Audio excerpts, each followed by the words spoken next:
নাবালক ছেলেটার ভবিষ্যতে কি হবে? তোর ভাই সম্পত্তির যে যে দলিল আমারে দেখাইছে আমি সেই মতে ভাগাভাগিটা করে দিছি। এখন যদি সে কোনো দলিল লুকোছাপা করে থাকে সেটার জন্য তো আমি দায়ী না, সেটা আমি কি করবো কা? এইটা আবার খারাপ খবর হলো কি করে? আমার 200 বিঘা সম্পত্তির অর্ধেক পাবে সেই, এটা খারাপ খবর না? কত বড় একটা অ্যাক্সিডেন্ট হয়ে গেল না? একটু শুয়ে থাকো মামা, হ্যাঁ পরে খেলো আবার। তাহলে পরে আইন কি মানে চেঞ্জ হয়ে গিয়েছে? আব্বা কি তাহলে ভুল করে এই ত্যায্য পুত্র করেছিল? ওর বড় মামা তো বললো আমাদের কোনো আপত্তি না থাকলে ওরে মানুষ করার জন্য ফ্রান্সে পাঠিয়ে দেবে। তালিয়ারা তো ভাবাভাবির কি আছে, ওর মামার সাথে ফিরান্সেই পাঠায় না। আমি কিন্তু তোমার একটা কাজ করে দিয়েছিলাম অ্যাডভোকেট মনি মুক্তার। ওই যে নজর আলী তার ভাইয়ের বিরুদ্ধে মামলা করবে না, কিন্তু তুমি তার কুমন্ত্রণা দিয়ে যাচ্ছি।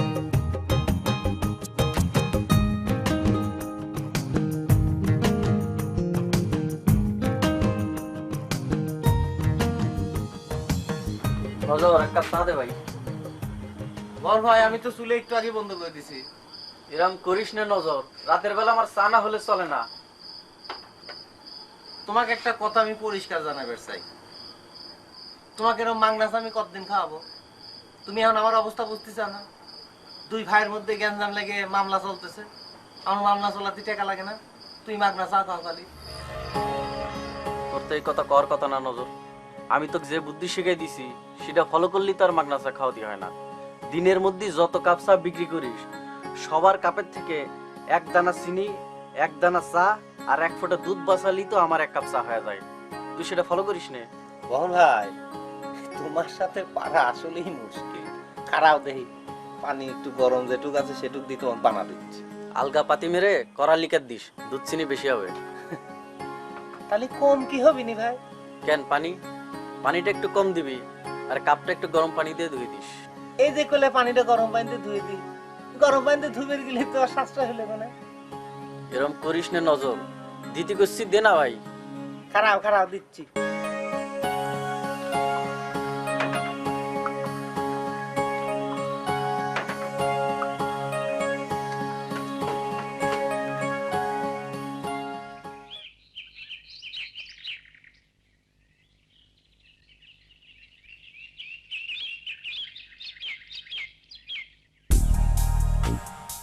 মুনাফা বিনা পারমিশন একজন ফেরেশতার মেয়ে বিয়ে করেছিল বলে তাকে ত্যায্য পুত্র করেছিলেন আপনারা। শুধু ত্যায্য না মনে মুক্তা, মৃত্যুর আগ পর্যন্ত আব্বা তার মুখটা পর্যন্ত দেখেন। এবার আমাদের পারিবারিক প্রস্থানে তারে যাতে দাফন করা না হয় সে কথা বলে গিয়েছে। সেই জন্যই তো আমরা তারে আর তার স্ত্রীরে ঢাকায় দাফন করালাম। তাতে তো আইন পাল্টে যাবে না মুন্সি সাহেব, আইন আইনেই থাকে। ত্যায্য পুত্র করা এখন আর কোনো আইনগত ভিত্তি নেই। ত্যায্য পুত্র করলেও সেই পুত্র সম্পত্তির ন্যায্য ভাগ বুঝে পাবে। সেই হিসাবে মুনাফার মৃত্যুর পর তার সম্পত্তির একমাত্র মালিক হবে আপনার আব্বা জানেন 200 বিঘা জমির মধ্যে 100 বিঘা পাবে আগে। এই বাকি অর্ধেক মালিক হবে সে। তাই তাহলে পরে আইন কি চেঞ্জ হয়ে গিয়েছে? মনে মুক্তার, তোমার চেহারা এরকম বিকট লাগছে কেন? আমি মনে মনে চেহারা ধরে শয়তান এসেছি তো সামনে। জি এসব মাস্টার, তুমি এসব মাস্টারের শয়তান ভাই করে সম্পত্তির ভাগ দিতে মন চায় না। ভাই করে কাছে নিয়ে এসে না। হ্যাঁ, আমি তো ওর বড় মামারে ফোন করে বলে দিয়েছি যে আগুনরে ফ্রান্সে নিয়ে যেতে।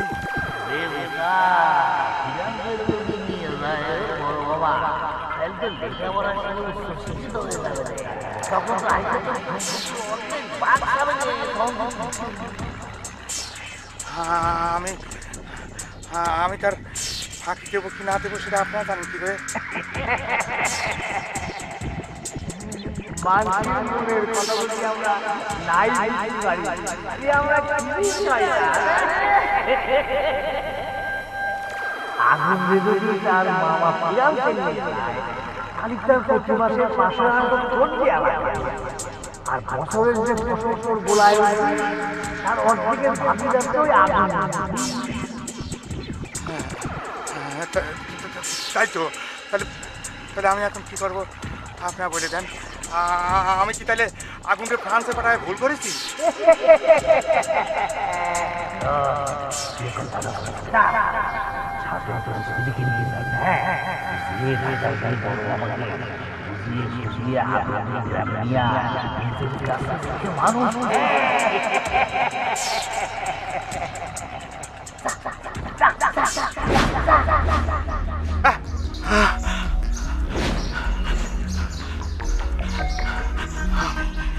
কি দেখলাম?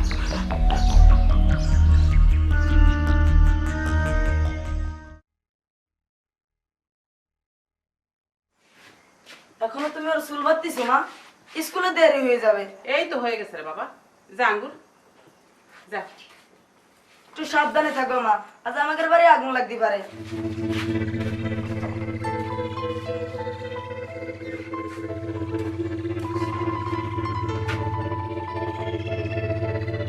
কি বলে গেল ছেলে? আগুন লাগতে পারে মানে কি? আঙ্গুর নিশ্চয়ই কোনো ভবিষ্যৎবাণী দিয়েছে, সেটাই করলো। যাকে শোনো, তুমি তাড়াতাড়ি রেডি হয়ে নাও, ঢাকা যেতে হবে। ঢাকায় যেতে হবে মানে? তুমি না আগুনের মামা কয়ে দিছো যে 2-1 দিন পরে দেখা করতে যাবা? না না, 2-1 দিন পরে গেলে হবে না, আজই যেতে হবে। শোনো, দুজন বুজুর্গ কিসিমের লোক এসে আমারে দেখা দিয়ে বলে গেল আগুন রে ফ্রান্সে যেতে দেওয়া যাবে না। আপনার কাছে নিয়ে এসে তারে মানুষ করেন মুন্সি সাহেব। বুজুর্গ লোক মানে কি? কারা তারা? ঘোরের মধ্যে এসেছিল, চেহারার মধ্যে নূরের আলো। আমারে বলে গেল মুন্সি সাহেব, আগুন আপনার আপন ভাইয়ের ছেলে, তারে মানুষ করার দায়িত্ব এখন আপনার। চলো চলো, তাড়াতাড়ি তৈরি হয়ে নাও, আমি দেখি ফোন করে একটা গাড়ি আনতে পারি কিনা।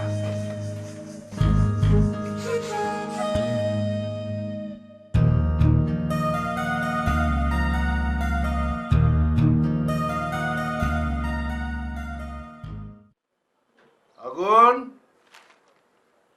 আগুন, এই যে মামা। হ্যাঁ, খেলছিলে নিশ্চয়ই। বাহ, তোমার দাগ টাগ দেখি সব শুকিয়ে গেছে। দেখি হাতটা, বাহ, হাতও তো ঠিক হয়ে গেছে না মামা? একদম ঠিক। তো এখন আমরা কোথায় যাবো জানো তো? Passport office. কেন মামা? পাসপোর্ট অফিস, তুমি প্যারিস যাবে আমার সাথে, সেজন্য। প্যারিস শহর কি ঢাকা চেয়ে সুন্দর? প্যারিস ঢাকার থেকে সুন্দর? হ্যাঁ, প্যারিস প্যারিসের মতো সুন্দর, আর আমাদের বাংলাদেশ বাংলাদেশের মতো সুন্দর। হ্যাঁ, চল তাড়াতাড়ি খেয়ে নাও, টেবিলে খাবার আছে, খাবারটা খেয়ে নাও, আমরা পাসপোর্ট অফিসে যাবো। দৌড় দৌড় দৌড় দৌড়।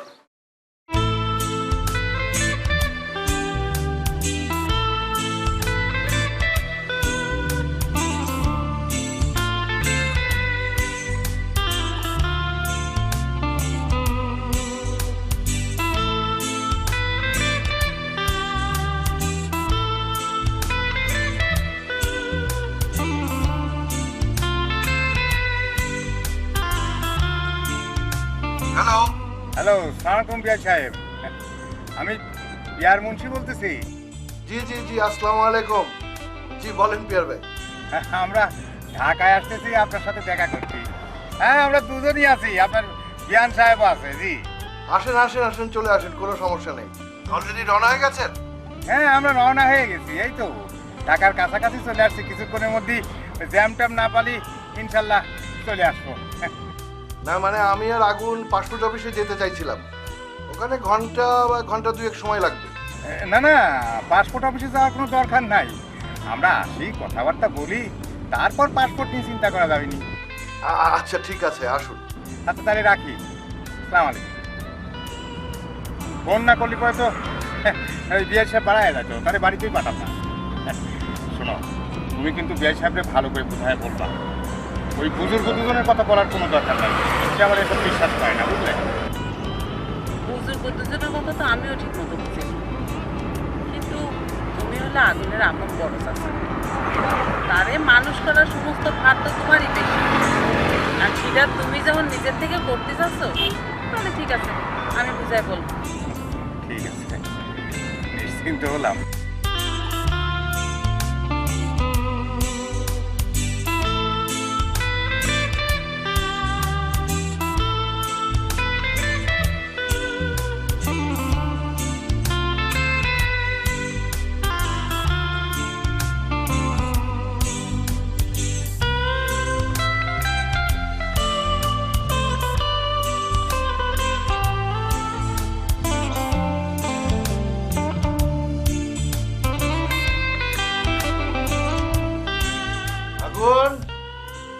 আগুন, এই যে শোন, তোর চাচা চাচি আসছে, অলরেডি রওনা দিয়ে দিয়েছে। হ্যাঁ, থাকতে পারবি তো ওই বাসায়? ওই বাসায় না দুটো ভাই আছে, চাচা চাচি, আঙ্গুর আর আপেল। হ্যাঁ, তাদের সাথে খেলবি, থাকবি, ঘুরবি। হ্যাঁ, ভালো হবে না তোদের? তারপর ওখানে পুকুর আছে, সাঁতরাবি, কত মজা, গ্রামে থাকবি। হ্যাঁ, ঠিক আছে না? কি কথা বলছিস না একদম, আর খালি হু হু হু হু করছিস, কারণ কি? হ্যাঁ, কালীবারে কি আপনারা সিকিউরিটি দিয়ে করছেন যে পিয়ার মুন্সির মোবাইলের দোকানে আমার চাকরি হচ্ছে? না হলে আর করছি কে? মুন্সি সাহেবের সঙ্গে আমাকে কথা হয়েছে, তিনি ঢাকা যাওয়ার সময় আমাকে সঙ্গে দেখা হয়েছিল, তোর ব্যাপারে রিকোয়েস্ট করলাম। তিনি বললেন যে আমি ঢাকা থেকে ফিরে এসেই ওরে আমি আমার মোবাইলের দোকানে বসায় দেবো। তুই এরপর ওই নাইট গার্ডের চাকরি নিয়ে হেড স্যারের বিরুদ্ধে কিছু রটাবি না। কি দিয়ে কি হয়েছে সেটা আমি ঠিকই বুঝেছি, তবে আপনারা যখন বলতেছেন তখন আর মাস্টারের বিষয়টা নিয়ে কাউকে কিছু আমি জানাচ্ছি না। হ্যাঁ, এখন কোন মোবাইলের দোকানটা আমি কি করে চালাবো সেই পরামর্শটা একটু দেন। এ বারে, তোমার পরামর্শ একটু পরে নিলে হবে না? পরেও তো নিবার পারবে না, তাই না? আগে আমার পরামর্শটা নিতে দাও। ও কাকা, তুমি তোর মামলার কিছুই করছো না, কি কেস? আরে ভালো করে একটু চা বানা খাই তারপর করতেছি। তো চা যে বানাবো দেখতে চাও না যে পানি গরম দিছি? এক চা খাতে যদি তোমার বেলা চলে যায় তাহলে চা খাই লাভ কি? না রে, তোর চা মনে আর খাওয়া হবে না। স্যার, এবার অল্প একটু টাইম, পানি তো গরম হয়ে গেছে, একটু বসে। না না, আমার স্কুলের সময় হয়ে যাচ্ছে, আমি গেলাম। আমি কি করবো? তা আমি কি জানি? কিছু কথা ছিল তো। তাহলে আইসো। ওই তো চা খাবো না চা। আমার তাড়াহুড়া করবে গেলাম। দেখেছিস দুই শয়তানে এক হয়ে গেছে।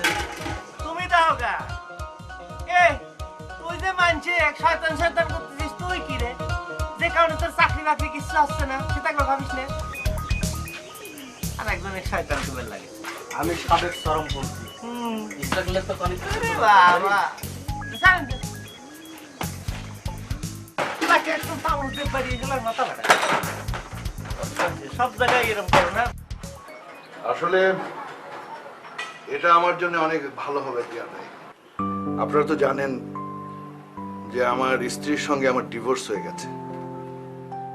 তাছাড়া ওইসব দেশে তো আবার কাজের লোক রাখা চিন্তাই করা যায় না। এখন বলতে পারেন আমি একা, একদম একা। আপনি কোনো চিন্তা করবেন না বিয়ে সাহেব, আমরা ওর বাবা মার অভাব ভুলাই দেব। আপনারা যখন ফোন করে বললেন ওকে প্যারিসে নিয়ে যাওয়ার জন্য, তখন কিন্তু আমি খুব চিন্তা করে গেছিলাম।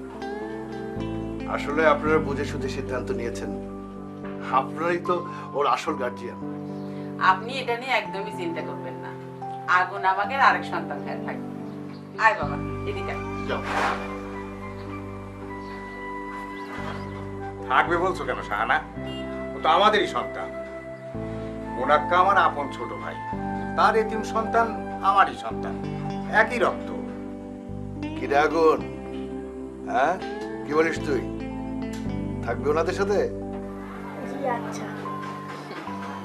শোনো বাবা, এখন থেকে তুমি কিন্তু আমাকে আর বড় চাচিকে ডাকবা না, আমাকে বড় মাকে ডাকবা। আমি হলাম আপেল আর আঙ্গুরের মা, আর তোমার হলাম বড় মা, বুঝতে পারিস? কি পিয়ার ভাই, আপনারা কি আজকে ওকে নিয়ে যাবেন? জি বেশ, আজই রওনা হবো। আচ্ছা ঠিক আছে।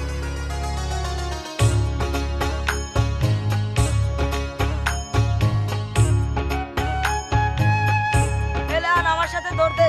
দৌড় দিয়ে কোনে যাওয়ার কথা করছিস আপেল? আমাদের বাড়ি। তোদের বাড়ি কি কাজে?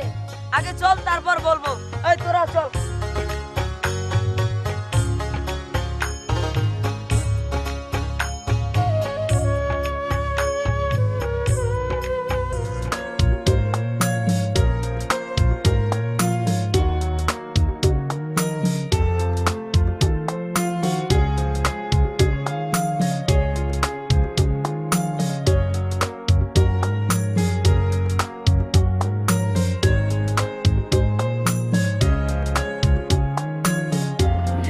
তো তাই না? তাই ফসলের ক্ষেত তোমার সুন্দর লাগে বাবু? জি বড় মা।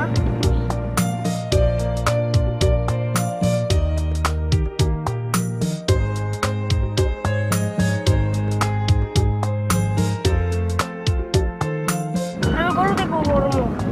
গরু দেখবা? আচ্ছা ঠিক আছে। এ ভাতিজা গরু দেখবে? আচ্ছা আচ্ছা, এই এই সামনে সামনে ওই ডাইনে নিয়ে গরুর ওখানে নিয়ে যাও তো, আর ভাতিজা গরু দেখবে। ওই যে সামনে, হ্যাঁ এই বামে বামে, এই দিকে নিয়ে যাও।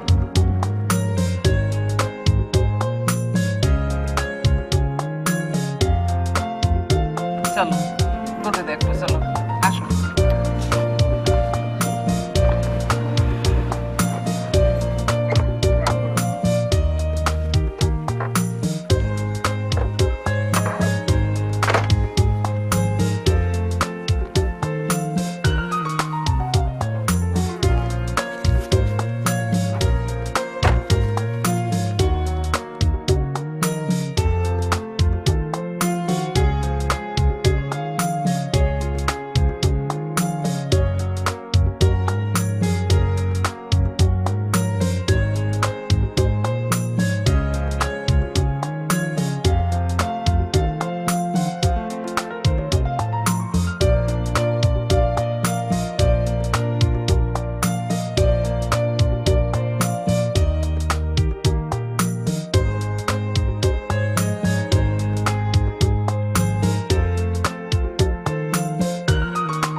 তুই ছাড়া আমারে কেউ দেখতে পারতেছে না।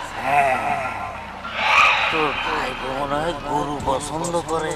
ওই শহরে বড় হয়েছে তো, গ্রামে তো খুব একটা আসেনি, গরু তো পছন্দ হতেই পারে। তাহলে তুই এক কাজ কর, তোর ভাই বকে গরু রাখার কাজ দিয়ে দি। গরু রাখার কাজ? রাখা তুই ওরে তোর বাড়ির রাখাল বানায়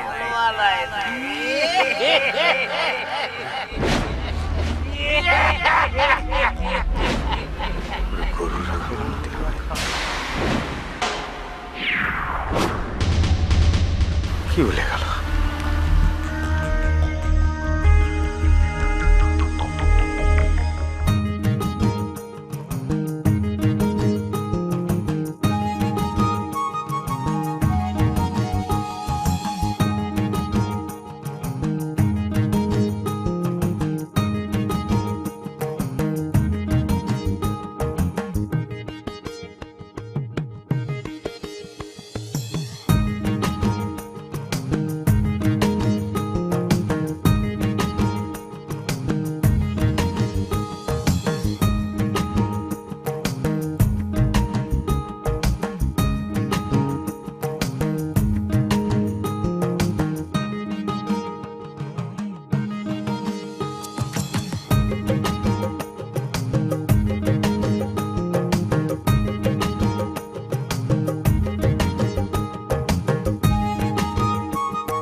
বড় হয়ে এত সুন্দর হবে সেটা আমি চিন্তা করতে পারি নাই রে আপেল। লায়ন, তোর চোখে প্রবলেম আছে, বুঝতে পেরেছিস? মীরা তো কোনো সুন্দরী না। এই তুই সুন্দরের কি বুঝিস? মেয়েদের সুন্দর সম্পর্কে তোর কোনো ধারণা আছে? হ্যাঁ দেখ লায়ন, আমি হলাম সুন্দরীর পূজারী, যার জন্য আমি নায়ক হওয়ার স্বপ্ন দেখি। একবার কি হয়েছিল জানিস?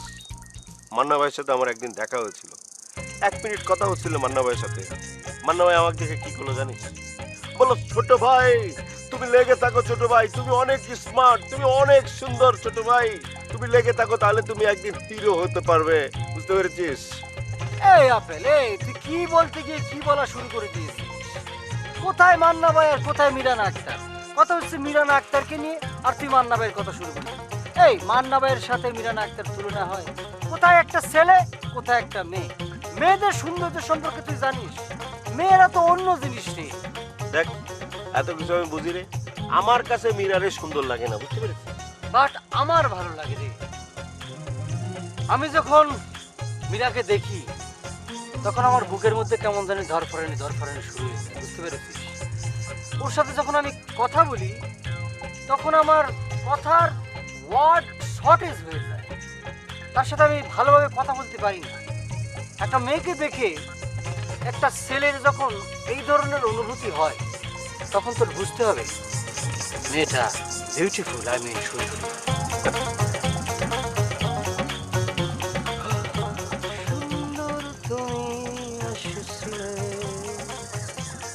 ভালোবেসেছিলে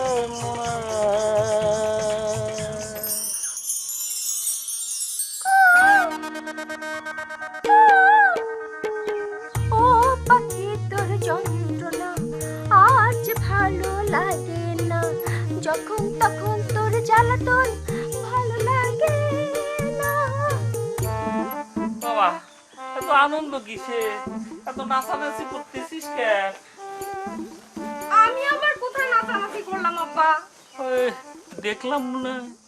আপনি মনে হয় ভুল দেখেছেন। ও হ্যাঁ, মনে হয় ভুল দেখেছি। মানে আমার এক কাপ চা খাওয়াতে পারবি? আচ্ছা। এই শোন, এই চায়ের মধ্যে কিন্তু চিনি দিস নি।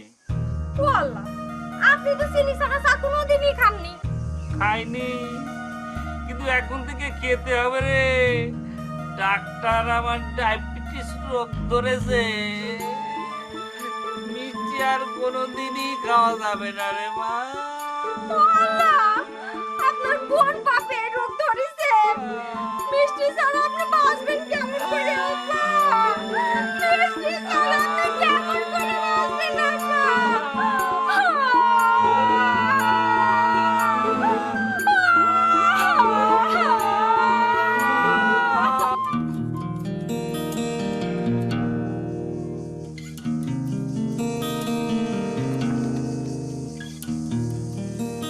আঙ্গুর, আঙ্গুর, এই আঙ্গুর লতা, আসতেছি মা। এই তাড়াতাড়ি আয়।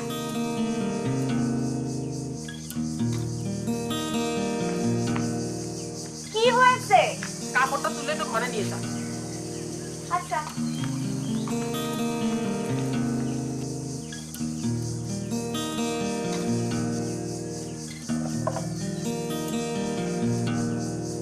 এটা কি ভাঁজ করে রাখবো?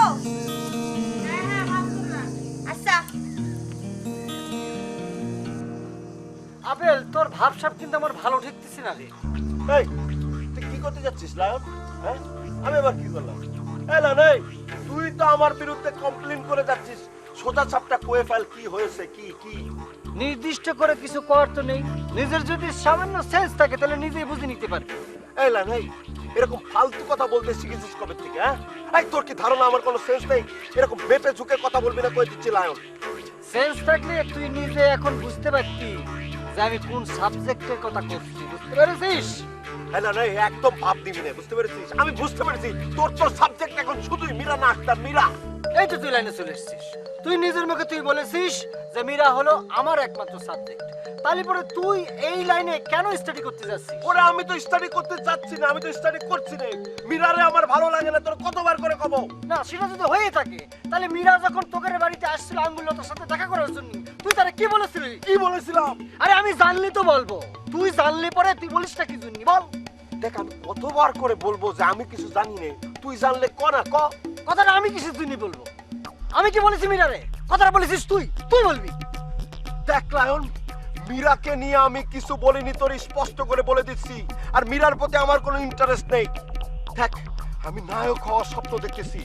আমার যদি স্টাডি করতে হয় তাহলে নায়িকা শাবদুর, পপি এদেরকে নিয়ে স্টাডি করব। কোনো গ্রামের মেয়েদের নিয়ে স্টাডি করার ইচ্ছে আমার নেই। একেবারে ডাইরেক্ট মিথ্যা কথা বলে দিলি, একদম গুল মেরে দিলি রে। মনে করো কিছুই বুঝতে পারতেছি না। তুই যদি কমপ্লেন না করবি তো মীরা কথা বলবে কিসের জন্য? দেখ লায়ন, তুই এসব কথা আমারে জিজ্ঞেস না করে মীরাকে যে ডাইরেক্ট জিজ্ঞেস করবে। যা। আমি একা গেলে তো হবে না, আমার সাথে তোর যাওয়া লাগবে। আমি তোর সামনে ওরা জিজ্ঞেস করবো, বাস হয়েছে।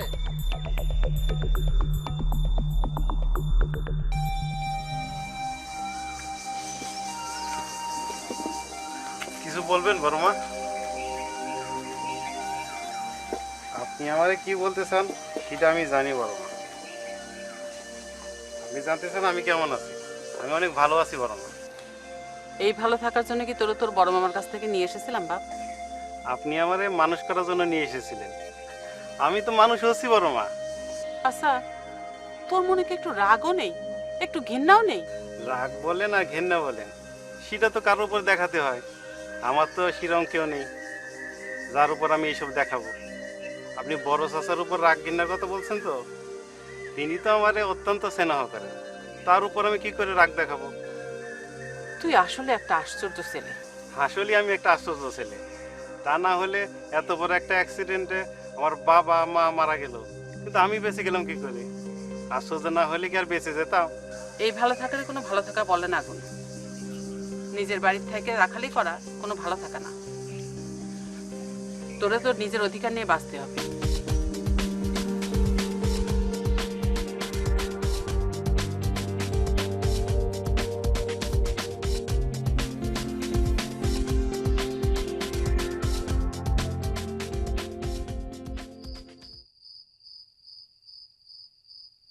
দেখো, 10 বছর ধরে তুমি একই কথা বলছো শাহানা, এখানে আমার কি দোষ বলো? আমি তো কারো দোষ দিচ্ছি না মুন্সি বেটা। আমি শুধু করছি যাক তুমি নিজের কাছে রাখে বড় করবা, মানুষ করবা বলে নিয়ে আসলে, তার আজ কি দশা সেটা তুমি দেখবা না? আমি যে দেখিনি সেটা কেমন করে ভাবো? আমি তার বড় মামারে কথা দিয়েছিলাম যে এই ছেলেটারে আমি লেখাপড়া শেখাবো, যত টাকা লাগে আমি সে ব্যাপারে খরচ করব, যেখানে পড়তে চাই পড়াবো। কিন্তু গন্ডগোলটা তো সেই পাকালো, সে হেডমাস্টারের সাথে এমন একটা ঘটনা ঘটালো, এমন একটা আচরণ করলো। আচ্ছা তুমি বলো, কোনো ছাত্র যদি হেডমাস্টারের মাথায় ইট মেরে মাথা ফাটিয়ে দেয়, তাহলে তারে কি স্কুলে কেউ রাখবে? স্কুল থেকে বের করে দেবে না? তা আশেপাশে কি আর কোনো স্কুল ছিল না? তারে কি সেখানে ভর্তি করা যেত না? এই তো আবারও তুমি পুরনো কাশিমতি ঘাটতে শুরু করলে। আরে 10 বছর আগে যেটা ঘটে গিয়েছে সেটা তুমি কেন বলতেছো আমি বুঝতে পারছি রে। আচ্ছা, একজন ছাত্র এসব মাস্টারের মাথায় ইট মেরে মাথা ফাটিয়ে দিয়েছে, তার স্কুল থেকে বের করে দিয়েছে। সেই ছাত্র অন্য স্কুলে ভর্তি হতে হলে ওই স্কুলে তো সার্টিফিকেট লাগবে, তার সার্টিফিকেট দেবে কে? আর তাছাড়া এসব মাস্টারের মাথা ফাটিয়ে সে তো রাশ টিকিট খেয়েছে, ওই স্কুলের সার্টিফিকেট না হলে ভর্তি করবে কেমন করে বলো? আর এর জন্য আমি তো কম চেষ্টা করিনি। তাই বলে তুমি তারে বাড়ি রাখার বানায় রাখবা? আরে রাখাল তো আমি বানাইনি, সে তো নিজে ইচ্ছা থেকে রাখালি নিয়েছে। ছোট্ট ভাই, আরে আঙ্গুলতা, কিছু বলবা? রোজ তোমার এই সময় চা খাতে যাওয়া লাগে কেন? কি করবো বলো, এই সময় বহরমালিতে দোকান বন্ধ করে নজরের দোকানে চা খেতে বসে। আমি গেলে পরে মাংনা 1 কাপ চা খাওয়াই বহরমালিতে, সেই লোভেই যায়। এটা কোনো কথা হলো ছোট্ট ভাই? বহরমালতে আমার আব্বার কর্মচারী মোবাইলের দোকান চালাইছে, তার কাছে তুমি মাগনা চা খেতে যাও? কি করবো বলো? কি করবো মানে?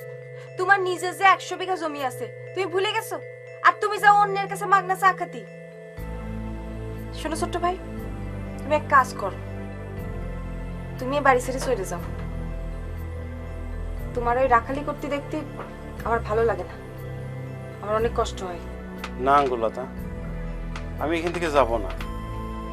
আমি এখানে কিসের টানে থাকি, কার জন্য থাকি, সেটা তুমি যেদিন টের পাবা আমি সেদিনই যাব। কিসের টানে তুমি এখানে থাকো? বললাম তো, তুমি বুঝতে পারবা।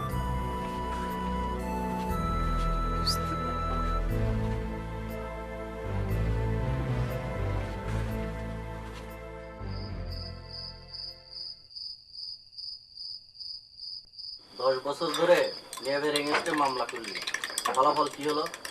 আজ তো চূড়ান্ত রায় দেওয়ার কথা ছিল। ফলাফল আর কি হবে, এলাও চালাও, যা হওয়ার তাই হইলে।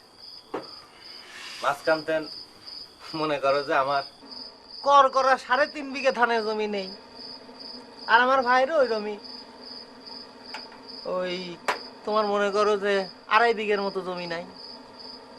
আর এই জমিগুলো কিনলে কারা? মুক্তার কাকা আর আমাকে হেডমাস্টার পানির দামে কিনে নিলে, বুঝছো? এই হচ্ছে ফলাফল। মাঝখান থেকে ভাই ভাই মুখ দেখা দেখি বন্ধ। আপন মায়ের পেটের ভাই, দুইজনের শত্রু। এখান থেকে কি শিখলি নজর কয় একটু। কি আর বুঝবো, মনে করো যেদিন জজ কোর্টে রায় হইলে কোর্টের বারান্দাতে মুক্তার কাকা এসে আমার কি করছে জানো? নজর তুই এক কাম কর, এই কোর্ট তো রায় দিলে না, তুই হাইকোর্টে আপিল কর, তাহলে পরে দেখিনি একদিন ধরে যে কামে লড়লো সেগুলো ফেরত সহ তোর এই টাকা পয়সা সব ফেরত পাবো নি। চিন্তা করিস তুমি শালা কিরম ক্রিমিনাল। ছোট মিয়া, তোমার পিছনে লাঠিটা আছে দাও তো।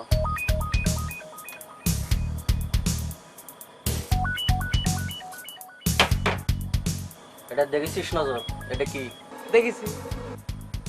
মনি মুক্তারের কথায় আর একবার যদি হাইকোর্টে যায় মামলা করিস তাহলে পরে এই লাঠি দিয়ে তোর পাশের মধ্যে বাড়িতে ছাল তুলে নেবো।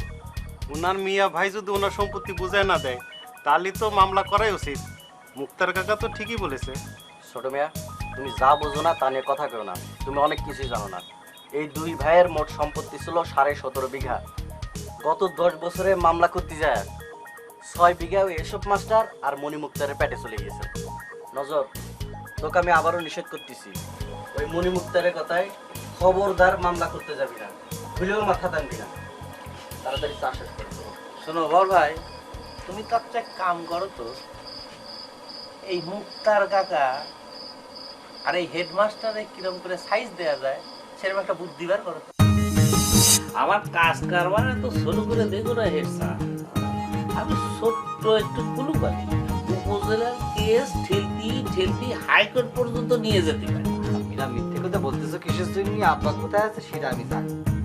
জানলি জানো, কিন্তু এরকম রাত্রিবেলা ইয়ং একটা সুন্দরী মেয়ের কাছে তুমি আসতে চাও, জানলা দিয়ে কথা কও, বিষয়টা কি? তুমি যদি লেখাপড়া শিখতে পারো সেটাই আমার মনের সুখ।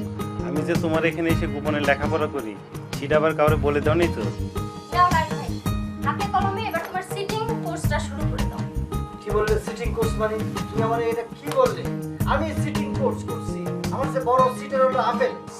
কি করতে না বল লাগবে তো? বেয়াদবের মতো কথা বলবেন আপেল মুখী। তুমি 3 বার ট্রাই করেও এসএসসি পাস করতে পারলে না।